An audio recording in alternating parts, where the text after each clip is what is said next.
I hope you're all having a wonderful day and welcome back to my channel. Today's video is an eyeshadow tutorial using the Elsa palette, which is from the Frozen 2 and Colourpop collaboration. This palette is amazing. It's only $15 and it has all these amazing shadows. Honestly, like they're really easy to work with. I'm so impressed with this.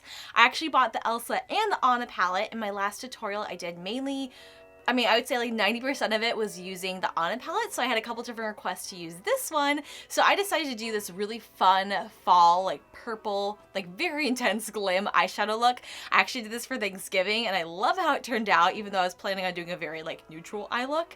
But I feel like this totally reminds me of Elsa. She's always rocking that like deep purple eyeshadow, like smoky eye, and I'm living for it. I love it. Anyways, this is a very long intro, so I hope you guys are excited for the Elsa eyeshadow tutorial, and let's get started. If you guys haven't seen the palette yet, this is what it looks like. The main colors I'll be using today are Fire, just kind of to like help start the eye look. I'll also be using this shade, Northern Lights. It's kind of hard to read the names actually. This is Northern Lights. I'll be using that as my shimmer shade. I'll be using the shade Water underneath my waterline.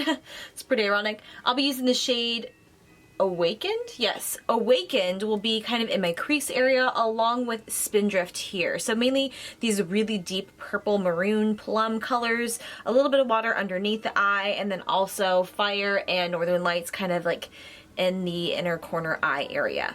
I won't be using the shade Flurry. I have used that in the past. If you guys wanted to use that at the end, just to top it off, you totally could. But for this eye look today, I'm not using that shade, but I have before, and it looks awesome. So I'm starting off with the shade Fire in my crease area. I'm using a Morphe, it looks like it's a M37 brush. The name's rubbed off, but it's a big fluffy brush like that.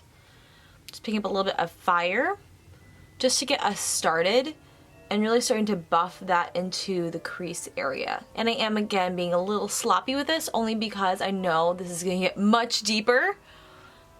And in the end, you won't really see this, but this is just giving us a starting point with the eyeshadow look. Then I'm taking the shade Spindrift. It is the darkest shade in the palette. I'm using a Morphe M433 brush. It's a fluffy blending brush, but just a little bit denser than the last one we used. So picking up a lot of that on a brush, and I'm going to just start packing it on. So not moving it around, just packing it to really build up that color. What's really cool too, you'll notice there's really not any fallout either. And we really want to keep this low. So you can tell I'm just kind of patting that on, but I'm really not moving it around a ton. And I'm keeping it low to my eye because I have a tendency to get a little bit too high. And I want to start as low as possible so that way I do have some room to blend out later on. But then when there's less pigment on my brush, that's when I'm going to start moving that around slightly, but not a ton. Maybe to the midpoint of my eye, but that's it. Then to actually buff it out, I'm going to use the first brush that we picked up. Just going to use that to blend out those edges. And actually, the second color I'm picking up is Awakened, which has some shimmer to it, which normally would intimidate me. I wouldn't even think to use that in the crease. But I was watching a video that Nicole Concilio did where she actually did a swatch party with the people from Colourpop, and they were saying the shadows that have a little bit of shimmer in them actually work to help make it blend a little bit better with the matte shade. So I'm going to pick that up and just place that right above where we put Spindrift. I'm going to kind of slowly blend that out. And then before it gets too high, I'll pick up a little more Fire, that original color, and use that to blend this out. And that's how I keep it looking blended, as I kind of just try to keep it contained and keep it low to start with, so that way I have opportunities to blend it outwards. And then I'll go in with whatever's left on that brush, so I'm not getting any new pigment, to just kind of build that color and blend it out a little bit more to soften it up, because it is looking a little patchy. And I'm trying to keep a rounded shape too, mainly because I feel like that looks best on my eye shape, but if you guys want to bring it to like a point, that's totally up to you. And then I might just make that a little bit deeper, picking up a little bit more of Spindrift and just patting that on to really deepen that color up. But that's it for now for the darker matte shades. I might clean up a little bit afterwards, but I want to go in with some of the shimmer shades. So I'm picking up the shade Northern Lights. It's kind of like a pinky shade. And I'm going to take that on my ring finger, just press into that pigment, and then just tap it onto the lid like so. And I already did put down an eye primer before this, so it is picking up better than it would be if I didn't have anything on my eyes. But what I will do is go a little bit into those matte shades over to the outer corner, just kind of tapping into that to kind of layer it over so it looks more like an ombre effect. And then I'll go back and clean it up with that brush that we used to apply Spindrift in those darker shades. I'll pick up a little bit of Awakened and just kind of pat that on top of that to create like an ombre effect.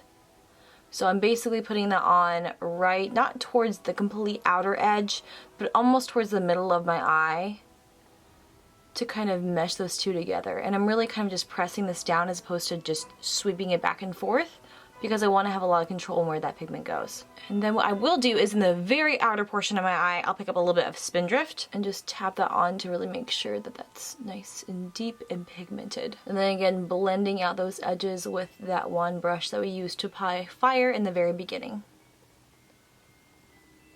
And it is looking a little choppy through here, so I'll again go back in with Spindrift and just kind of press that on. Part of that is because I do have dry eyes, so it's not always going to be the smoothest as it will be on other people, but typically when I get to this point, that's when I kind of go in and try to correct it in small movements. And this is where we can really kind of blend that outwards, because we have so much room to go. We could kind of shape that out with that darker brush. And I don't have any pigment on my brush, it's just whatever's left over, which is a lot of pigment. I'm just using that to kind of shape the outer edge and make sure it looks really smooth and blended. I'm going very gently and I'm going in small movements because we are using such dark shadows that it can get really blown out really quickly. So you definitely want to be extra careful when using darker shadows like this. So it's looking a little light through there, so again I will pick up Spindrift, just kind of press that on. But really the trick is with these is just to go blend until, like, because your eye might look a little bit different than mine, and just blending until you feel like it's really looking seamless. But taking the time to blend with a clean brush is really important. I feel like that's the biggest part of tutorials that normally gets cut out, because it is not the most entertaining, but that's really what helps the look seamless and flawless, is taking the time to really blend out your edges. So I was not thinking clearly today and forgot to charge up my camera before filming, so my battery was about ready to die. So what I did was I went ahead and applied some liner. I used the Thrive Cosmetics black liner in the shade Lauren to my waterline. I applied some mascara. I used the Too Faced Better Than Sex mascara, and I also applied some false lashes. These are the House of Lashes Iconic Light Lashes. And I did kind of smooth up the edges a little bit on my eyeshadow look, but I did that just to let my battery charge. So now I'm going back in with this shade Cuddle Close from the palette. It's this really white shade here on a flat brush. Since my nails won't let me get in that close to my tear duct, I'm just going to kind of tap into that and press it into my tear duct area to act as like a little brightening power. This shade actually has like highlights of like pink in it, like reflex, which is kind of cool. And then I'm also going to apply that right underneath my brow bone as well, just to give it a little splash of something.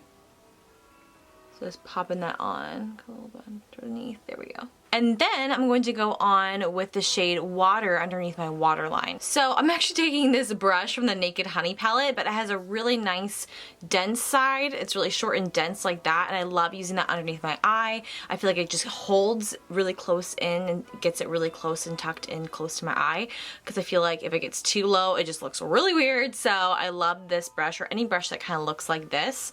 So I'm just pressing into the shade Water, and then what I'm going to do is just look kind of like straight ahead. I have actually the mirror from the palette I'm using to look at what I'm doing, and I feel like that will help me keep it pretty close to the waterline. So I'm just kind of shimmying that. I kind of start in the middle there and really pack on that color. So I'm just kind of shimmying back and forth, kind of packing and shimmying. Then what I'll do is I'll look down too, like that, so kind of like flattening it. And also just to make sure I connect the line. I'm also not going like lower than this like shadow line we have going there. That makes sense. I'm not even best up explaining this, but I just kind of keep it close to where my creases are naturally, and just follow along that line. But I don't want to bring it any lower. I kind of want to make it look like there's an invisible line going like straight through my bottom shadows and my upper shadows. I'll also bring it in a little bit closer to my inner tear duct area, but not super close. But once that's done, I'll pick up this shade Spindrift. It's that really dark purple shade again.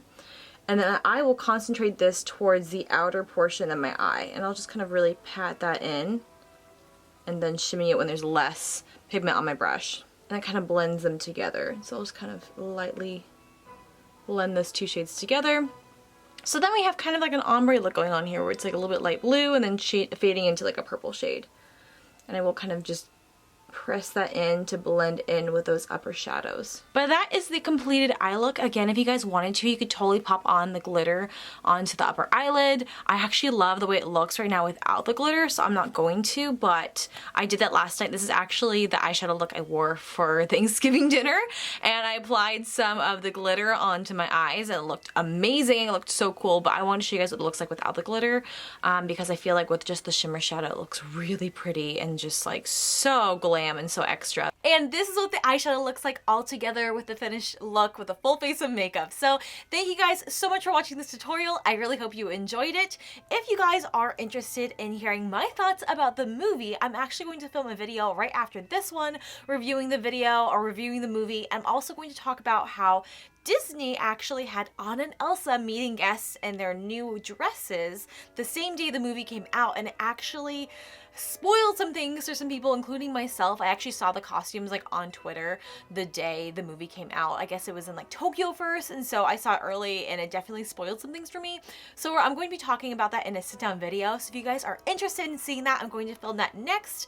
I don't know when I'm having that video up, so be sure that you are subscribed with the bell notification on if you are interested in hearing my thoughts about the movie. Anyways, that's it for this video. So thank you so much for watching. I hope you have a great rest of your day, and I will see you guys in my next video.